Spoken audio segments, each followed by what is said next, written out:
కూటమి గెలుపు మాదిగల గెలుపు అంటూ ఏపీలో మందకృష్ణ మాదిగ ఇచ్చిన పిలుపుకు ఆయన సామాజిక వర్గం నుండి వ్యతిరేకత వ్యక్తమవుతోంది. ఎలక్షన్ల ముందు ఎస్సీ వర్గీకరణ మీటింగ్లు పెట్టి మాదిగలను మోసం చేస్తున్న మందకృష్ణ మాటలను ఏపీలోని మాదిగలు నమ్మరన్నారు.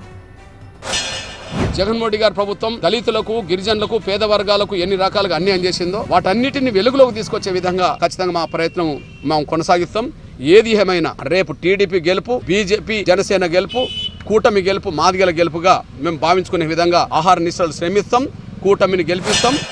ఎలక్షన్లు వచ్చే ఒక 6 నెలల ముందు వర్గీకరణ మీటింగులు పెట్టుకుంటూ పార్టీలకు మద్దతు ఇస్తూ రాజకీయం చేస్తూ వెళ్తున్నటువంటి కృష్ణమాదిగా నిజంగా మాదిగల పట్ల చిత్తశుద్ధి గనక ఉంటే ఈ ఎన్డీఏ కూటమికి ఇచ్చేటువంటి మద్దతుని మహాజన సోషలిస్ట్ పార్టీ పెట్టుకున్న నువ్వు అదే పార్టీ తరపున 1 టికెట్ అయినా 2 టికెట్లైనా మాదిగల తరపున తీసుకొని మహాజన సోషలిస్ట్ పార్టీ కోసం నువ్వు పనిచేసి ఉంటే మరో కన్షీరాములాగా మిగిలేవాడివి. కానీ ఈ రాష్ట్రంలో తెలంగాణలో ఏ విధంగా అయితే మాదిగల్ని బీజేపీ వైపు మాట్లాడిస్తానని చెప్పి వాళ్ళ మాదిగలకి ఉనికే లేకుండా తెలంగాణలో చేసావు, అదే ఉనికి ఇక్కడ ఆంధ్ర రాష్ట్రంలో కోల్పోయే విధానంలో నువ్వు చేస్తున్నటువంటి ధోరణిని అడ్డుకట్ట వేస్తాం.